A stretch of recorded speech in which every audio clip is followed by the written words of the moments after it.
You are listening to This is Oklahoma, hosted by Mike Hearn, telling stories of Oklahomans and those that have made it their home.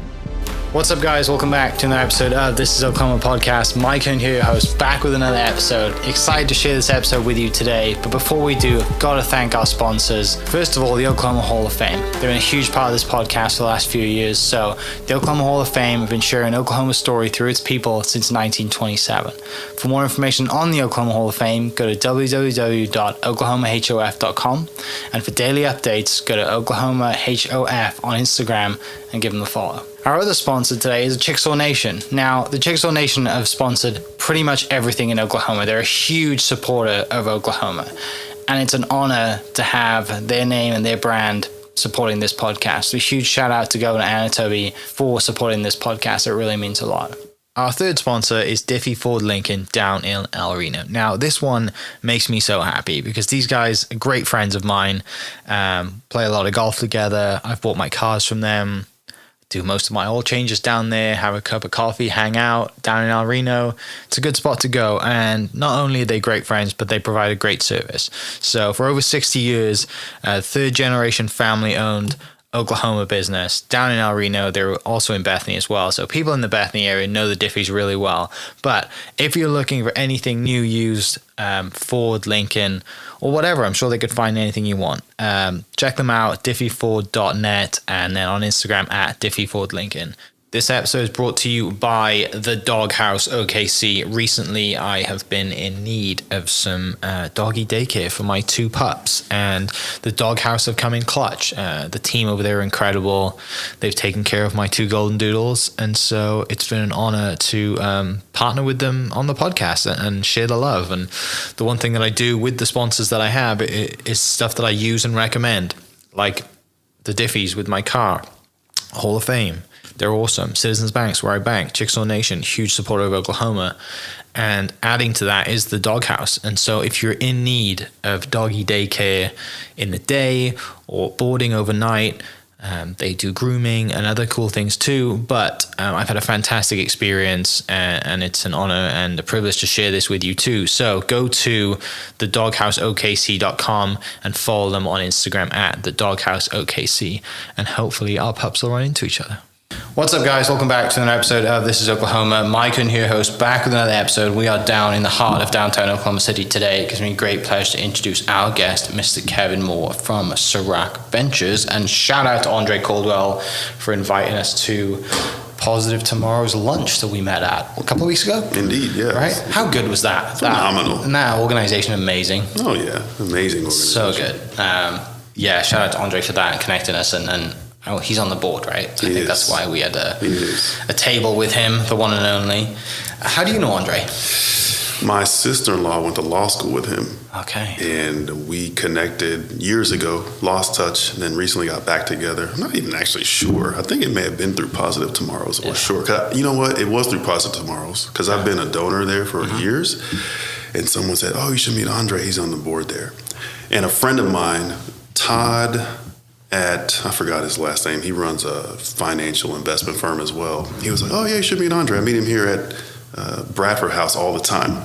And sure enough, ironically, Andre walks in the door. And I said, we were just talking about you. Yeah. So, yeah, we've known each other for a while. I didn't know that Bradford House was one of Andre's spots. I'm going to have to ask him about that. It must be the pastries. It must be. Not at all, because I know that he doesn't eat any of that stuff because he tries to keep his fitness. Yeah, he's like an Iron Man. He's a freaking athlete. And he's going to hate me saying this, but I think he had leg surgery last year, like a knee surgery or something. Yeah. And he PR'd his deadlift the day before he went the day off he went into surgery because he's like, why not? I'm going to have surgery anyway. Might as well just go for it. Killer. I love it. Yeah, thank you, Andre, for connecting us. Appreciate it. People listening haven't heard Andre's episode. He's been on the podcast before. I'll link that one below. It's a great story. And I made myself like a total fool in that because I thought that his Instagram said Caldwell D Nasty, and it actually says Caldwell Dynasty, and my dyslexic brain was like, what's the D Nasty thing about? Actually on a podcast. Like, you're such an idiot. Anyway. Some people would like that. Some people would like that, right? But yes, great dude, and I appreciate him hooking us up. So We met Positive Tomorrows, had a great lunch on Giving Tuesday. Fantastic organization. People listening should definitely go check that out. You mentioned you donated to that Positive Tomorrows. What leads you to donate to Positive Tomorrows over all of the other amazing charities that we have in Oklahoma City and around the nation? I think I said this to Andre. It took me a while to really reconcile this with myself, but that organization is so powerful to me because I literally was one of those kids. Not that I was in Positive Tomorrows. I grew up in Tulsa, Oklahoma, but the stories that they have of the struggle, the issues with their parents, the insecurity of just life, like a lot of my childhood was like that. So of course, as I'm older, in a different position, I want to give back. And seeing those kids is like, it's sort of heart-wrenching for me because I know what it's like to go through those situations. Obviously, things are different for me now, and people like Andre, yourself, and others see that these kids need help. So Positive Tomorrows is doing amazing work. And that doesn't mean other organizations aren't, but when you see yourself in other people in a real material way, you want to do something. So that's my small contribution. Yeah. Take me to Tulsa growing up then. What's that like? Brothers and sisters, big, small family? Parents married when they were young. And it was my brother and myself initially. We lived in a normal life. We went to school every day. My mother stayed at home, very traditional. My father was really conservative, and probably around year 4 or 5, when I was age 4 or 5, they ended up getting divorced. And that was the starting point of all of these different changes in our lives. We ended up living with my father. My mother moved out, and we saw her from time to time.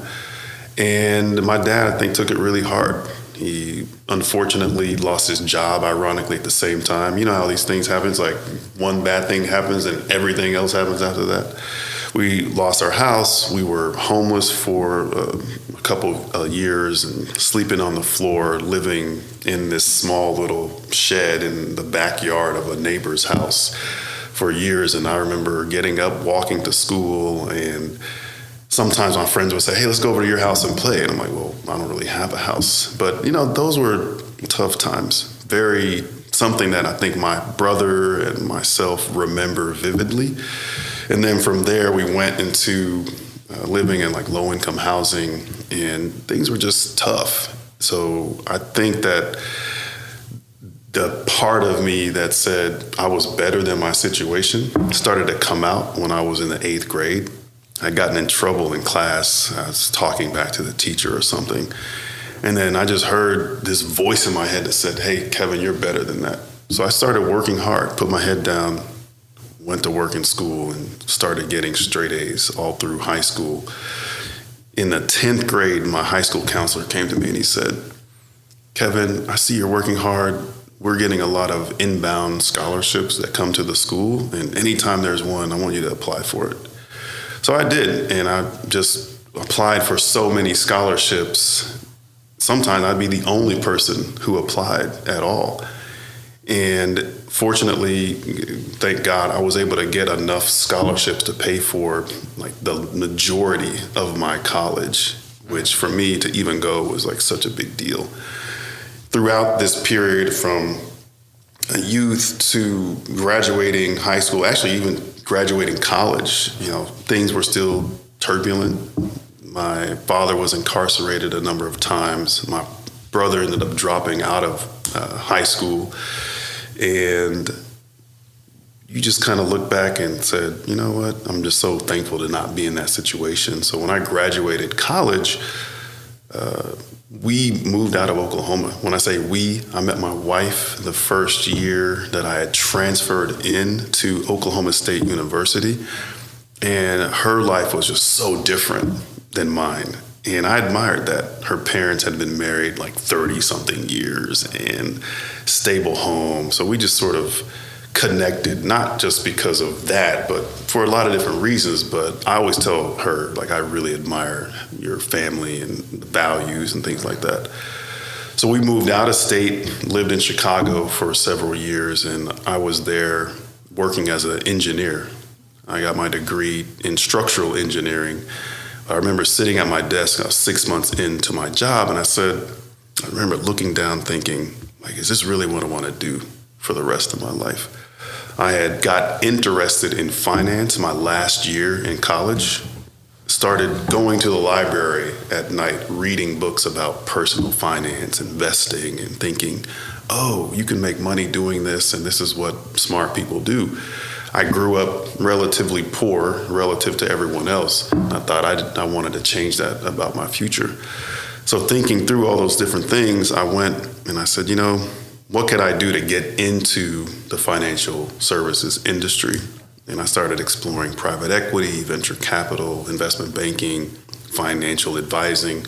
And it seemed like the path of least resistance was to become a financial advisor. So I remember thinking, I called my mother, and we had reconciled by that point. And I said, hey, I'm thinking about quitting my job as an engineer where I'm making pretty good money to do this financial advising thing. She said, well, how much is the pay? And I said, well, it's 100% commission. And she was like, well, if you don't try, then it's better to try and to fail than to not try at all. So I took that and just ran with it and quit my job after just under 2 years. Went to work and started building up a financial services practice. Mind you, I'm in Chicago. I don't know anyone up there. So I had to just hit the ground, like hustling hard, working 15, 16 hours a day. I remember walking around in the streets of Chicago so much that the leather shoes that I was wearing literally had holes in the bottom of them. And at the end of every day, literally at the end of every day, my feet would be soaked and my shoes would just have salt all over them. And I did my best to cover it up. But I just remember one morning I was in the office, literally in the office, sitting at my desk at 5:30 in the morning, thinking, like, why am I doing this?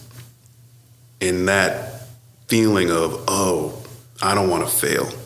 I'd lived around failure so much. I saw so much failure.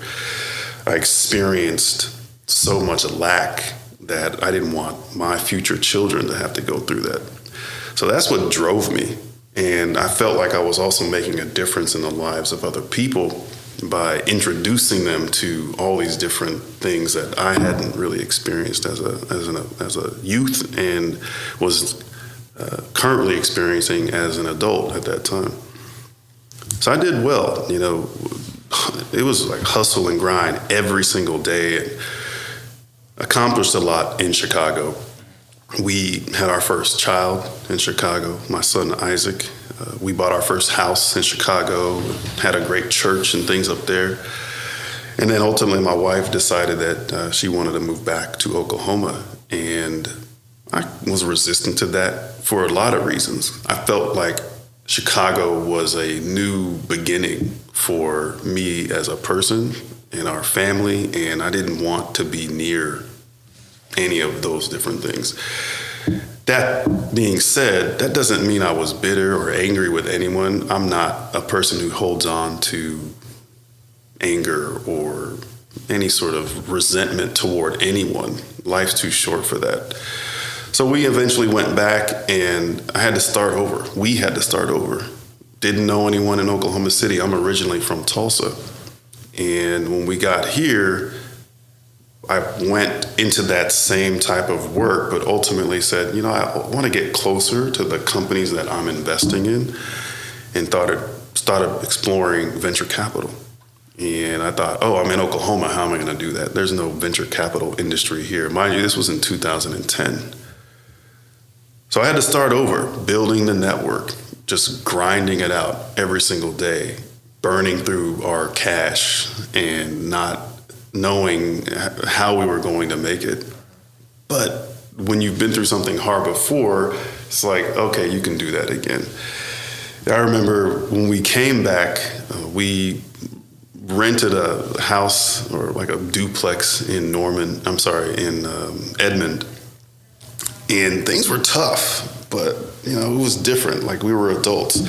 I remember getting to a point where we literally had like $0.00 in the bank, and thinking like, oh man, I have a son, I have a wife, like how are we gonna do this? But you know what? Someone said, and I think I saw this in a movie, it's like when you're stuck between a rock and a hard place, what is the solution? Well, the solution is you just go deeper. So my mentality was, I'm just going to like keep working hard. And from that, again, place of rock bottom, if you will,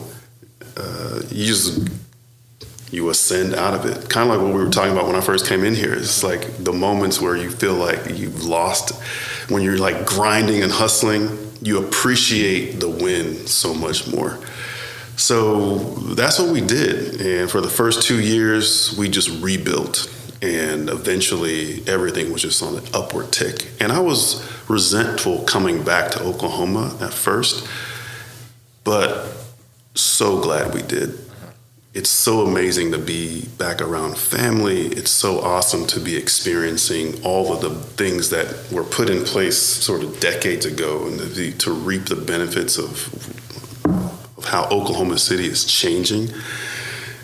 Everything that we wanted to achieve in life, we've been able to do in Oklahoma, and including family, personal, financial, starting my own firm and having the experience of working in venture capital and traveling the world. I just think it's like a God thing to have the, feeling like you can do all those different things if you just sort of let go and let things happen. So that's where I'm at now. We're living our dream life, and I can't be more thankful for it. Yeah. Congrats, man. It's awesome. I want to unpack a few things. Going back, and when you're in school and you have that moment, you hear that voice. You mentioned kind of church was part of your life as well. Did it feel like a God voice? Were you kind of, up until that point, in church a lot? You said dad was pretty conservative, but it sounds like, your brother and dad took a different path to what you did, and that was kind of a pivotal moment for you. Where does that voice come from, and that awareness at that young age to be like, oh no, from this moment, I'm going to get straight A's, I'm going to get my head down, because your situation could have gone, it would have been easier of you to go the other way. Statistically, I shouldn't be here, but my faith is really important to me. I think that everyone is entitled to their own belief. Mine is, I'm a Christian, I'm a person of faith. And I almost think you have to be able to hold on to something bigger in order to get through certain types of things. And I tell people that claim they have no faith, like everyone has faith in something. So I think that those moments of clarity for me always come in moments of silence and great pressure and stress. So that's usually those sort of tipping point moments when I hear that whisper, if you will, of like, you're better than that, or you should do this, or you should do that. And a lot of people just have to make the choice on whether or not they want to listen to it. So for me, listening in the big moments, in the right moments, you don't always understand how it's going to turn out. But I attribute 100% of where I'm at to, one, my faith, and then two, the opportunity to be in a position to actually do it. And that is, I think, something that's changed my life. I think about this too, as adults, we have experienced loss, friends and family over the years. And literally just this morning, I was writing down in my journal about, I'm 44 years old, in the middle of my life, and I know that life is not certain. And you start to think about that when you experience loss. How do I want to impact the world? That, to me, is really what matters. And I think that starting Serac Ventures has been my way of doing that. The goal for what we're doing is democratizing access to venture capital for people who have traditionally lacked access to this space. So we're looking to back people from all backgrounds and all geographies across the United States. And when I think about my journey, I am the last person that someone would have said, hey, you'd be running your own venture capital firm one day. But I think that if you're a person of faith and grit and just raw tenacity, you can pretty much do whatever you want to do in this country. And I think that being in Oklahoma, and I'm not just saying this because this is Oklahoma podcast, being in places like Oklahoma where you effectively have a launch pad to do whatever you want if you work hard, and you can do all the things and have a good life. I think our experience in Chicago, I was working really, really hard. And I think that we did okay up there. But had I been doing that same effort here, we would have been way further down the line. It's just a different environment. I also think that the culture of people is different too, where in the larger places, it can be somewhat transactional, less community feel, whereas Oklahoma City, despite its rapid growth, still holds on to a lot of that. And I'm not sure if that's true for other places in Oklahoma. I've only lived in Tulsa and in Oklahoma City, but I think it's just about sort of the culture. I forgot what your question was, but no, you're doing the other thing. I kind of, and I agree with you, the community side, and it's something that I've only lived kind of here when I've been in the States, but kind of relating it to back home, I kind of feel the same way about community, relationship, business, and kind of growth as well. There is a growth mindset here, but it's a we growth mindset, right? Not an I and me growth mindset, which is makes great for fostering business relationships and partnerships and general growth. Going back to you getting the scholarships, applying for scholarships, what's the reason that you choose to go into mechanical engineering when you're a kid? Thought it would be the best way to satisfy my curiosity. Okay. I was always curious about how things worked. I think I had that being the benefit of like the younger child, sitting back and just watching what was happening before me, and whether that was like something experiential, like with a person, or watching what someone else was doing or building. I don't know. That's a good question. I always think like, why do people choose what they do? But I think for me, I attribute it to just curiosity of trying to figure out better ways of doing things based upon the things that I saw not being done correctly. So that extended into wanting to be creative. Like I was a phenomenal artist when I was a kid. I would say all the way up through college. And I thought art was a great expression of things in your mind. I've always been fascinated with bringing things out of your mind and making them material. I think it's one of the unique things that we have and possess as human beings is our ability to be creative. So art was a way of doing that. And I thought, I like drawing. Maybe I should be an architect.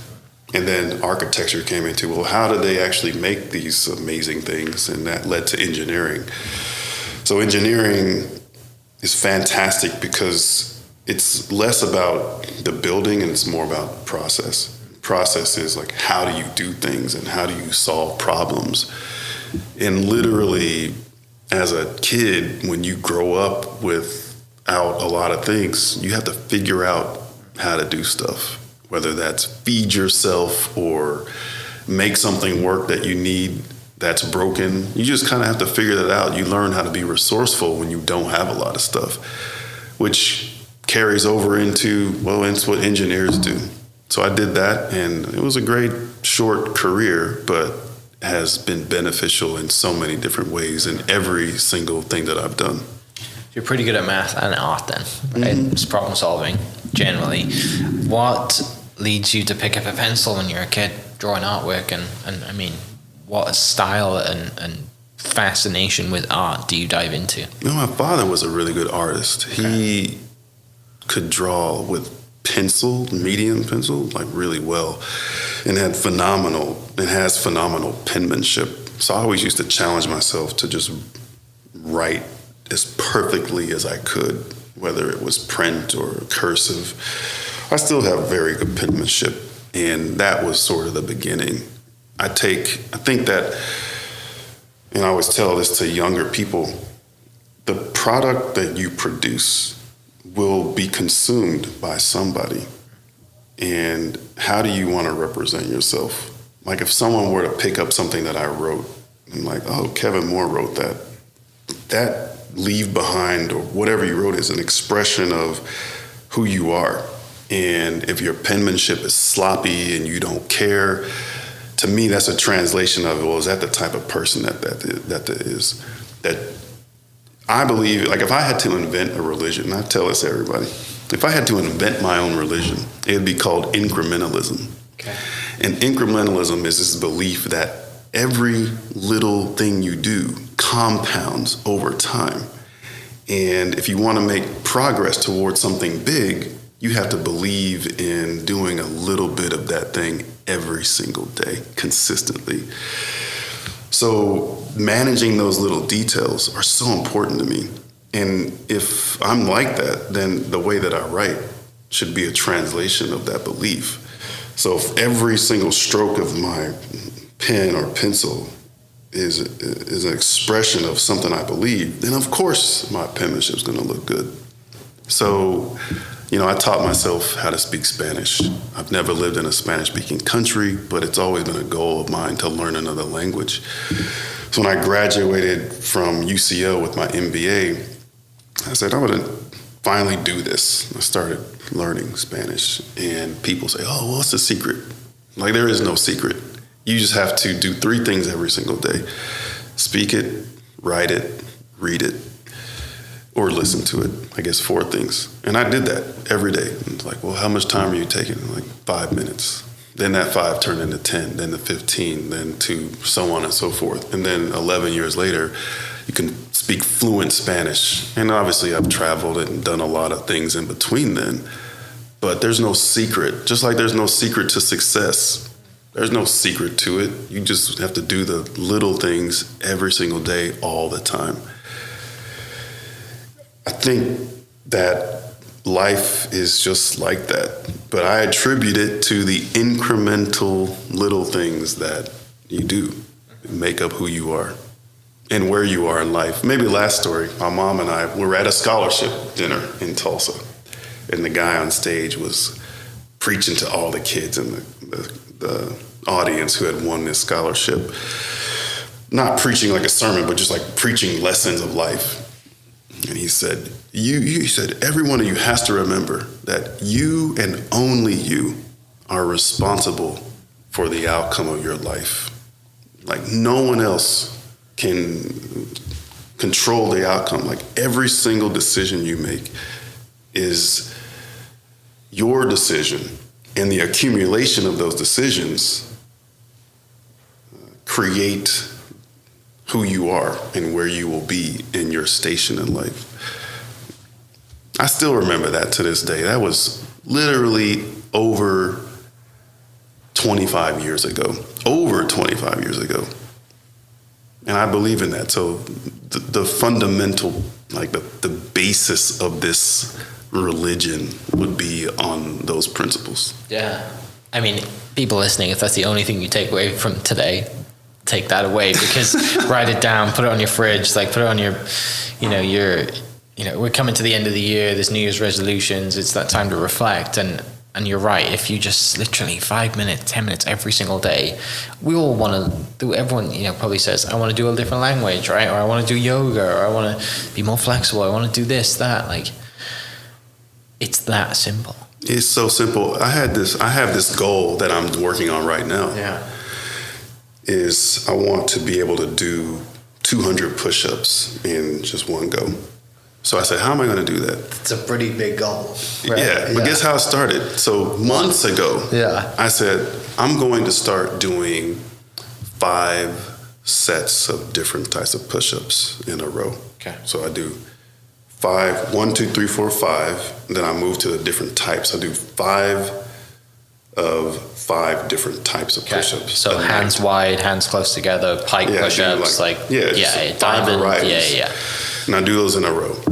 Say, okay, each week I'm going to add 1 to each set. So then the next week, instead of doing 5 for 5, do 6 for 5. So now I went from 25 to 30. So I've been doing that for months. Now I'm every night doing 100 and, what is it? It's 29 times 3. So I'm doing 145 push-ups every day. One go. Yeah, every day. Yeah. And then on Sunday, I change it to go up 1. Okay. So next week, I'll be at 150. So every week. You add 1 every week. I add 1 every week. Yeah, but you're doing these daily. Yeah. Right, so adding 1 every week is like adding 5. So you're almost 30 weeks in then. Yeah, you're at week 29 right now. Yeah, so the idea is like adding 1 isn't a big deal. But it's the exponential effect of that. You see what I'm saying? Mm-hmm. So then, now when I do 150, it's like no big deal. Yeah. But it would have been months ago. Is that your only workout every day as well? No, that's just my night routine. That's your night routine. That's just my night routine. Love it. But you're literally start with 5, right? 5 every day, or 5 of each one every day, 25 push-ups a day for a week, and then you've just gone up incrementally once. Add 1. So then 30 weeks in. Yeah. Right? And so you'll get to your goal when you're at 40 something weeks. Yeah. Right? 48. Pretty simple. Yeah, 45, maybe something like that. But that's how everything starts. I said to myself, I wanted to start working out every single day. So what did I do? Like, I'm going to start 15 minutes. All right. Then that 15 minutes turned into 30 minutes. And then so on and so forth. Then you have this routine. But whenever I was working at my first financial job, one of our trainers said, in order to be successful, you have to prepare your environment for success. And that sort of rang true for me, in that if you prepare your environment to succeed, you have a higher probability of actually succeeding. So every night before I go to sleep, I set out my workout clothes, and I know exactly what I'm doing. So in my sort of sleepy slumber and stumbling to the closet, I don't even have, it's just like a routine. I just put on this and put on that and go do that. Like, I don't even have to think about it.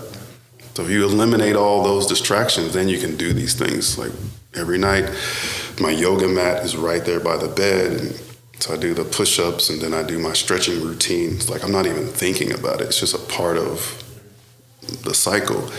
But I think life is like that too, whether it's your personal, professional, financial, whatever it might be. People think that you have to do these really big things to do something amazing. It's just a compilation of small things every day. Yeah. What are the other goals you're working on at the moment? So that's one. So personal is, I guess, let me talk about fitness since we're on that. Mm-hmm. It's get to 200. Yeah. I want to be able to, from a stretching standpoint, put my head to my knees. I'm getting close a little bit every day, so I do that every day. Now, like financial, not really worried about that stuff because, what is that? It's all relative to everybody. Right. We don't have any debt, so that's a big one. Professional is a big one. Yeah. Starting this company is a lifelong goal of how do we build the next generation of venture capital firm here in Oklahoma. And to me, what that looks like is one that is super inclusive, has a diverse leadership team, is one that is demystifying venture capital and has a very hands-on approach to working with companies. I knew that in order to do what I'm doing, I said, it's going to take 5 years of my life of just straight up grinding it out, sacrifice, not just for me, but for my family as well. And that's a big goal for me is getting Serac Ventures to a point where we can stand alone and have the impact in Oklahoma and throughout the country that we want to have. The VC industry literally, and I don't know about this like statistically or factually, it is the least diverse by ethnicity and gender industry, I would say, in the world. Less than 1% of venture capitalists are black people like myself. Less than 1%. I'm not, and that's in the US. It may be even worse in other places. Less than 1% of the venture capital dollars that are raised every single year go to women and people of color. That doesn't mean that there aren't other good companies out there, but it's not representative proportionately. So if we can say, one, we want to invest in everybody, so what that means is we'll invest in the proportionate amount of everybody, and we'll see all of those companies.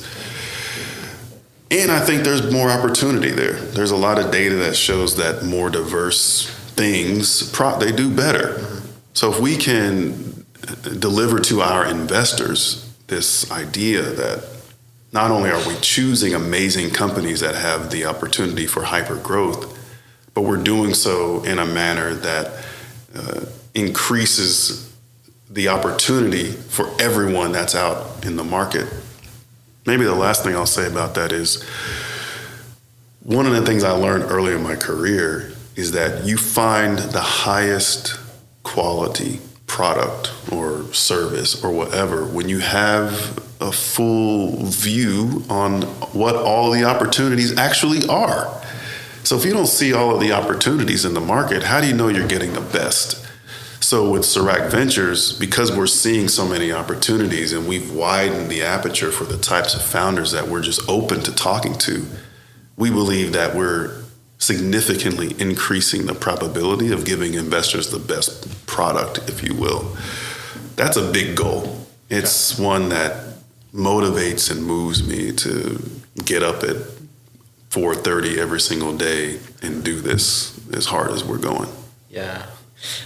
I think I already know the answer to this, and I think you kind of might have already answered it as well, but curious to, because it's something I struggle with, you know, what you said, and based on your situation growing up, you know, there was a level of comfort that you got to, right?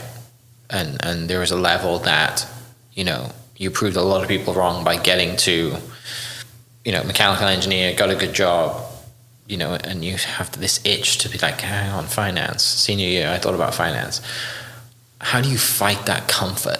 Because a lot of people, and I struggle with this too, because, you know, I just, you know, yeah, you have a house, you have a car, you tick the box, you're a member at a country club, or you have kids, or whatever those social things that you, goals that you get to, there comes a point where you get, and you're just like, why get up at 4:30? I'm like, sad. This is good enough. Yeah, like, what is in you, in your own words, I guess, that keeps you going and fights that comfort? Because I think people probably listening struggle with it too, right? They get to a certain state, you know, thing, they let their health go a little bit, they've got some money in the bank now, they bought the car that they want to drive, like, you know, they're not continuing to do those 5-minute things every day to continue. They might learn a different language or to push themselves to keep going. They get lazy and might get fat and whatever it is. Like, everyone seems to do that at a certain point in their career.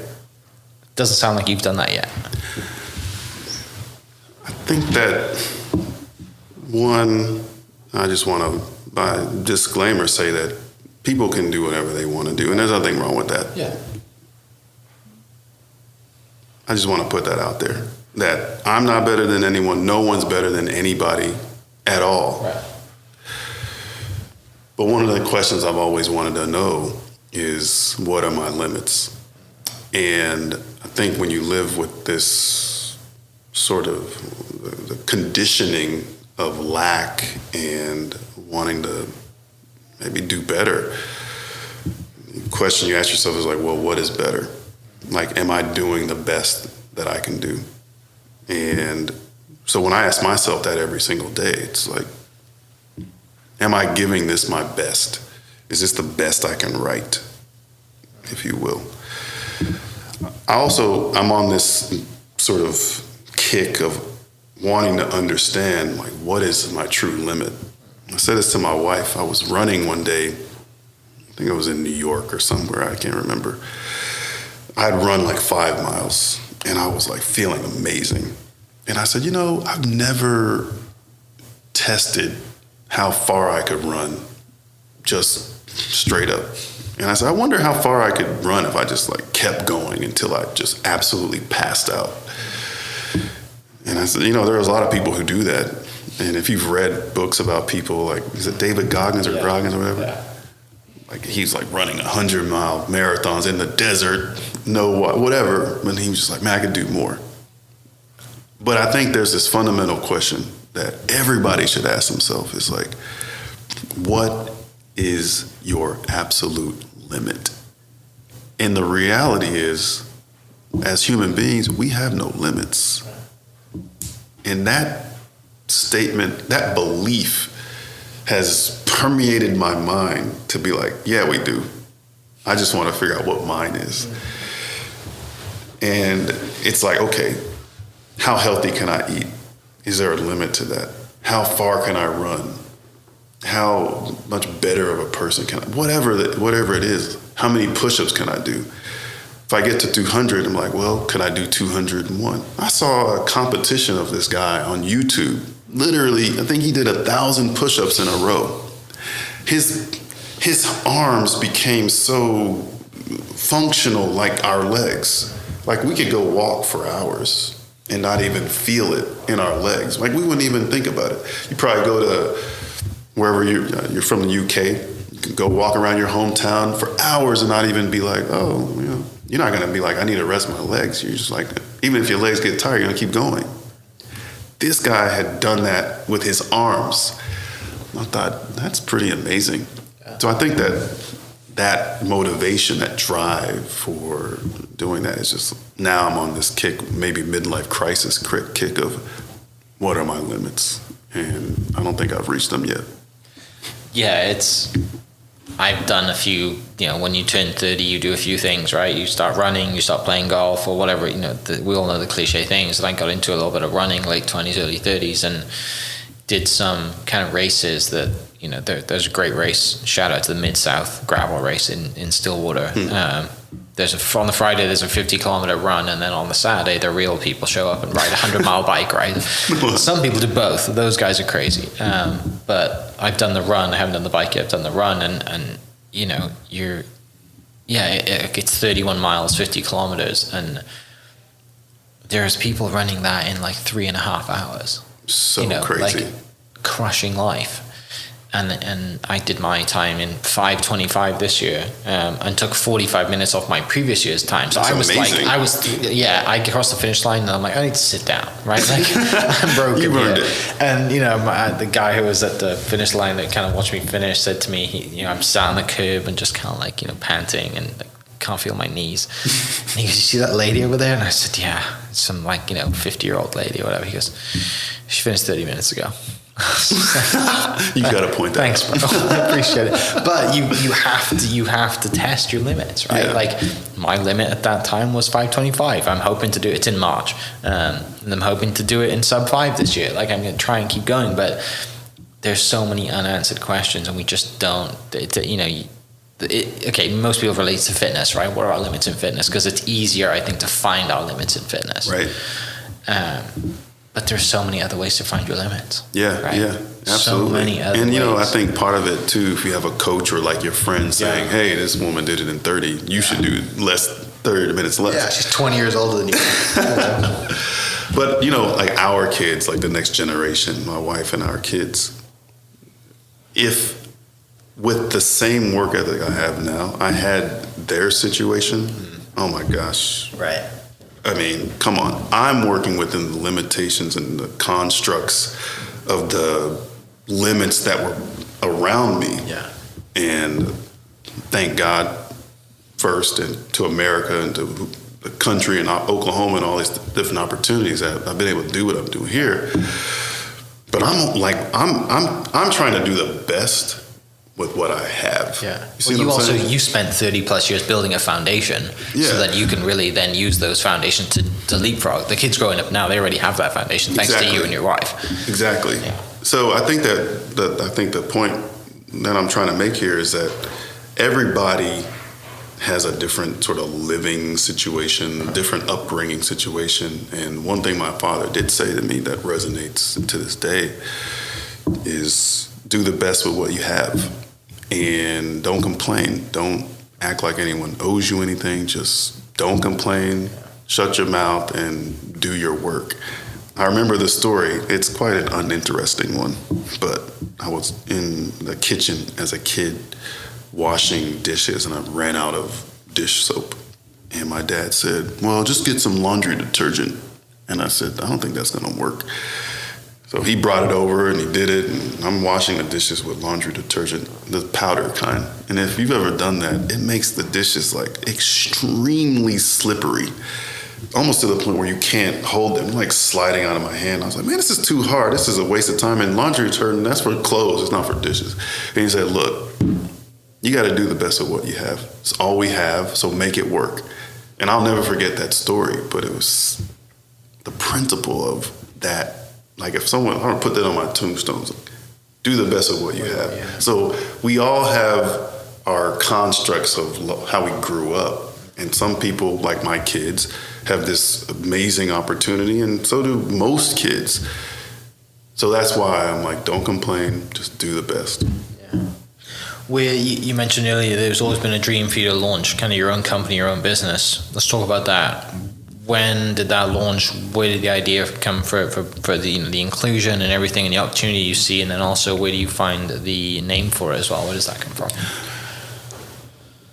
I was working in venture capital for probably 6 or 7 years before having the perspective of seeing where the problems were in the industry. And it wasn't until I'd spent a lot of time traveling around the country and around the world of saying that, man, there's just not a lot of people who look like me in this business. And deciding then that I wanted to try to build something. So I said, okay, great. That was step one. Step two was sort of coming up with the idea. And at my last job, we were in San Francisco giving a presentation to our investors about the portfolio, and I equated the idea of building a company like climbing a mountain. And if you look at Mount Everest, there are zones in order to get to the top. And the higher zones are more dangerous. They require more expertise, more sort of guidance. So I thought, okay, I like mountains. I think that, life is like a mountain. When you're trying to get to the top, you overcome you have to go through a lot of different things. So I remember one day I was watching a documentary around climbing mountains, which I do all the time because I love that. And my wife won't ever permit me to climb like Mount Everest. I would at least like to go there. To that point, that 14 peak, is it 14 peaks? Yeah, the 14 peaks. Phenomenal. What a documentary. How in the world Go watch it, people. It's amazing. Please. Yeah. So yeah, I've watched all of those. But I was watching one, and they were talking about K2. And K2, the narrator was like, there's a massive Serac on the top of K2, and these climbers have to get through there, and yada, yada, yada. And it just clicked in my head. It's like, this Serac is an enormous obstacle. And when you look at this thing, it's like a massive wall of ice that's hundreds of feet tall, hundreds of feet wide, very, very precarious and dangerous. But the Sherpas were able to help them get through there. Then they got to the summit. So I thought, man, Serac Ventures would be a good name for the firm because we all have Seracs that we have to overcome in our life. I've had them both personally and professionally. Everybody has had them. What better name to name a firm to say, we help founders overcome the Seracs or the obstacles that they face when they're trying to navigate this industry or trying to raise money for their business or trying to overcome operational issues. So Serac Ventures is great. So that's the name. And then someone said to me, hey, did you know that Serac spelled backwards is cares.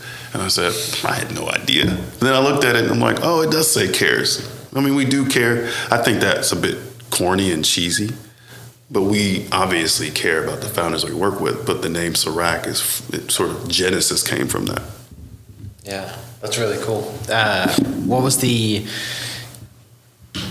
when you take yourself back to reading finance in the library and reading all those books, did you think at that moment, I want to be in finance and I want to have a financial company? Was that a moment, or was it, No. later on? You're just like, I want to know finance because I've never been taught this and it's not something I know about. It was the latter. It was more so I just wanted to teach myself how to do this. But no, I never thought, I always thought at some point I might run my own company. But I didn't start Serac Ventures because I want to run my own company. Solely. It was more I wanted to be a part of building something, and never thought that it would be finance. I mean, it could have just been a regular company if it had worked out that way. I just think that the trajectory of my life was sort of pushing me this way. And the medium of finance was, to me, a massive liberator in my life. And now having the ability to have a seat at the table to control where it's going, venture capital is like the best path for making that happen. And I love my work. I'm so lucky to get to do this job, and I wouldn't trade it for the world. Yeah. When did this company start?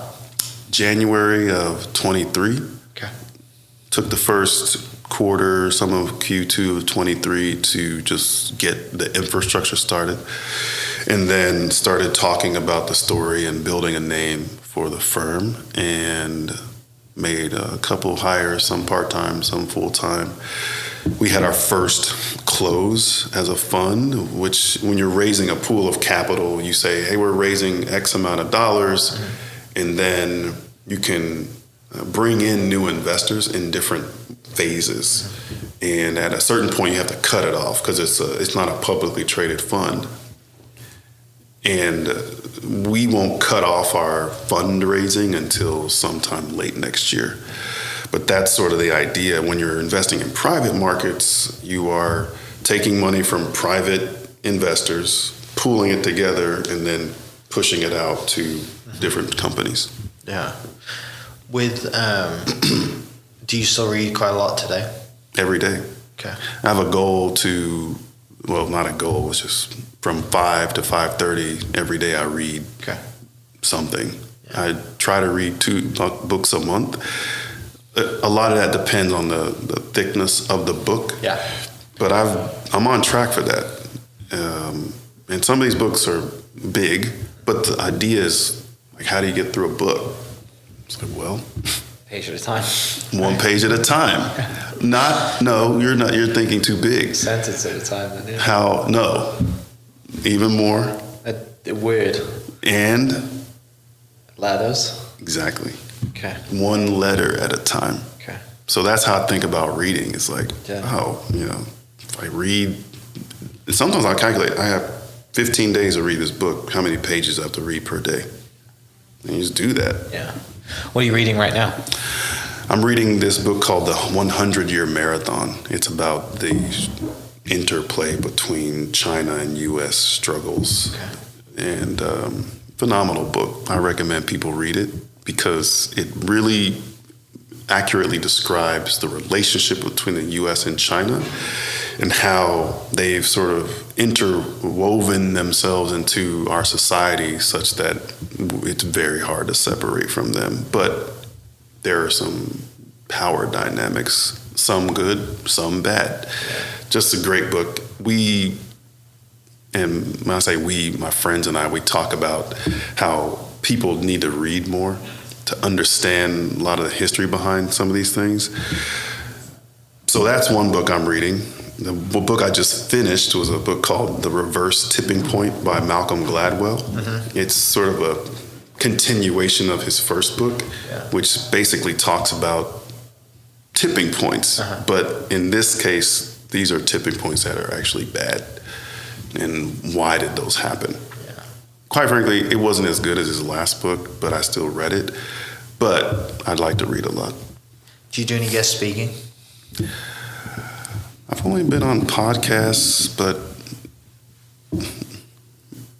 define guest speaking. Just in the sense of taking you back to that scholarship dinner and having that guy on stage. Oh, no, I would love that? to do more of that. Okay. Let me say more. I would love to do some of that. Yeah. And let me tell you, just 100% transparency with you and your audience. It took starting Serac Ventures for me to become this transparent, because even though I have a track record as an investor, Serac Ventures is a new firm. So people are investing in me mainly. So opening up about my why was really hard for me. Look, it's embarrassing to talk about how I grew up, or it used to be. It's embarrassing, like, oh, your dad was in prison a number of times, or you were poor and you did this. And like, who talks about that stuff? Most people don't want to hear that. Yeah. So I didn't talk about that for years, not even with my wife. So when she started hearing more of these details and others, she's like, man, you got to tell people that. Like, it's really motivating. So then prayerfully and just thinking through it, if I don't share that story with people, then so many other people won't know and be motivated to overcome their obstacles. Because I think there are a lot of kids who just don't have hope. And once you lose hope, it's over. Yeah.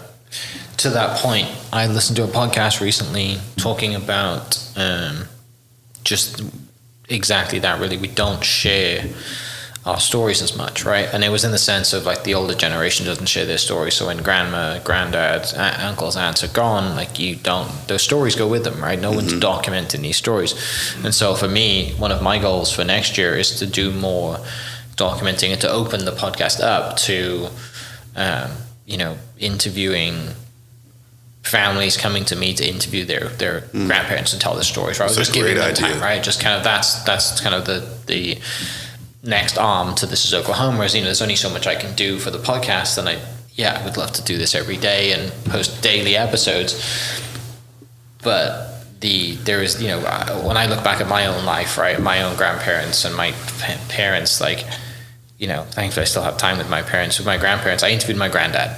I didn't interview my grandmother or my gran, but I interviewed my granddad, and it's the greatest thing I've done, I think, for the family. That's awesome. Because we have that, right? But, it's so easy to do with our iPhone just set up, right? But it's people, to your point, you had to get over that. Right. You had to, because like I said, and that's, not everybody has a story like yours. Very few people have a story like yours, which makes your story very compelling. But we just don't, the old generation they're not storytellers. They weren't like, they were taught to keep things in, keep their head down, grind, put food on the table. Like, they weren't thinking, I have a podcast, I have this. Like, it's not on their radar. Yeah, we live in this society now where there's like this, people embrace more openness, but it might be because it's so much easier to reach people, so people don't really show the authentic side of themselves. Because they're like, oh, well, why do I need to do that? I can just move on to the next thing. So for me, it was, and I still feel not like super comfortable doing it, but it's easier to do, to realize our stories are about who make us who we are. They make us who we are, and we shouldn't be ashamed of it. We should just embrace it and move on. Yeah. Finishing up, I know we're going to do this again because I love where you're going and want to do this, in with a catch up in kind of 3 to 5 years and see where everything's going. There's a great guest on the podcast, and a guy named Colonel Stanley Evans, who plans his life in 20-year stints. And he's like, who am I going to be in 20 years, right? Kind of like what you do. You break it down daily. The whole eat an elephant one bite at a time. But it's great to when most people do the 3 to 5 year thing and the 10-year thing. But when you look at 20 years, you're going to be 64 years old in 20 years. Looking back as a 64-year-old, what are the things that you want your 64-year-old to be proud of and tell you? I want people to remember me as a very generous person, and that means that one of my lifelong goals has been to start a scholarship fund for my high school in Tulsa. What was your high school? East Central High School. Not a great school. I don't think even still it's not a great school, but I did the best I could there. Anyway, but to have a scholarship fund to help those kids and to support the athletic program and do philanthropy. My wife and I, we've always talked about starting our own family office at some point and investing in young, aspiring people. So when I'm 20 years from now, I want to say I've done those things, and that's the legacy. No one's going to remember how much money you had or things you own, but it's really about the impact that you made on the world. If we can do that, then I think we have lived our fullest life. Yeah. Last question, because I'm in the real estate world, and this will be the only real estate question related to the podcast, but I love asking this question. If you were to wave the magic wand and build your dream house, what's your dream house? What does it look like? What are the non-negotiables of things that you must have in your dream house? I can tell you where it would potentially be. Okay. I have recently fallen in love with Central Park, so I'd love for it to be on Central Park, maybe 2 or 3 stories, very modern and clean. I love the Danish architecture, very minimalist. When I'm in that type of environment, my mind is just clear. And there's an extreme to this whole limits thing. I'm now embarking on this idea of when I travel, how few things can I bring? And you just don't realize how liberating that is. People want more and more and more. But I would love to design the house around less and less. Finer things, but fewer. Brilliant. Love it. Mate, thanks so much for your time. Really appreciate you. For people listening, where can they go to learn about your business? And if they ever want to reach out to you to speak or to just sit down, learn about you, tell your story, maybe they have a similar story to yours, how do they find you? You can find me at easiest places on my website, www.seracventures.vc. V as in Victor, C as in cat. I'm also on LinkedIn, Kevin Joseph Moore I think that's my name. There's a lot of Kevin Moores, but Kevin Joseph Moore. You can also just email me, kevin@seracventures.vc. Always happy to speak and share my story. I've never really done any formal speaking engagements, but happy to do that. Yeah, man, appreciate your time. Thanks for coming to the podcast. Thank you, Mike. For people listening, great story, and I can't wait to do this again. For people listening, I'll put the links that Kevin just mentioned down in the description, and we'll catch you next episode. Cheers. See you. Hope you guys enjoyed that great episode. Thank you so much for listening. As always, huge shout out to our sponsors, the Oklahoma Hall of Fame, sharing Oklahoma story through its people since 1927. For more information on the Oklahoma Hall of Fame, go to www.oklahomahof.com and follow them on Instagram for daily updates at oklahomahof. Our other sponsor, the Chickasaw Nation, amazing sponsor. They do amazing things for the state, and they're always sponsoring something in Oklahoma. They're a huge supporter of Oklahoma, and without their support, we wouldn't be able to do what we do. And our third sponsor is Diffie Ford Lincoln down in El Reno. Now, this one makes me so happy because these guys are great friends of mine, play a lot of golf together. I've bought my cars from them, do most of my oil changes down there, have a cup of coffee, hang out down in El Reno. It's a good spot to go. And not only are they great friends, but they provide a great service. So for over 60 years, third generation family owned Oklahoma business down in El Reno. They're also in Bethany as well. So people in the Bethany area know the Diffies really well. But if you're looking for anything new, used, Ford, Lincoln, or whatever, I'm sure they could find anything you want. Check them out, diffieford.net, and then on Instagram at diffiefordlincoln. This episode is brought to you by the Doghouse OKC. Recently, I have been in need of some doggy daycare for my 2 pups, and the Doghouse have come in clutch. The team over there are incredible. They've taken care of my 2 golden doodles, and so it's been an honor to partner with them on the podcast and share the love. And the one thing that I do with the sponsors that I have is stuff that I use and recommend, like the Diffies with my car, Hall of Fame. They're awesome. Chickasaw Nation, huge supporter of Oklahoma. And adding to that is the Doghouse. And so if you're in need of doggy daycare in the day or boarding overnight, they do grooming and other cool things too. But I've had a fantastic experience, and it's an honor and a privilege to share this with you too. So go to thedogHouseOKC.com and follow them on Instagram at thedogHouseOKC. And hopefully our pups will run into each other.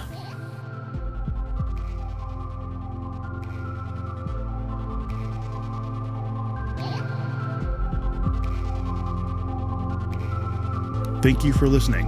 We are inspired by those around us and hope that you are too. Make sure you subscribe to this podcast on your favorite podcast platform and leave us a review so we can keep telling your stories. For more great Oklahoma content, follow This Is Oklahoma on Facebook and Instagram.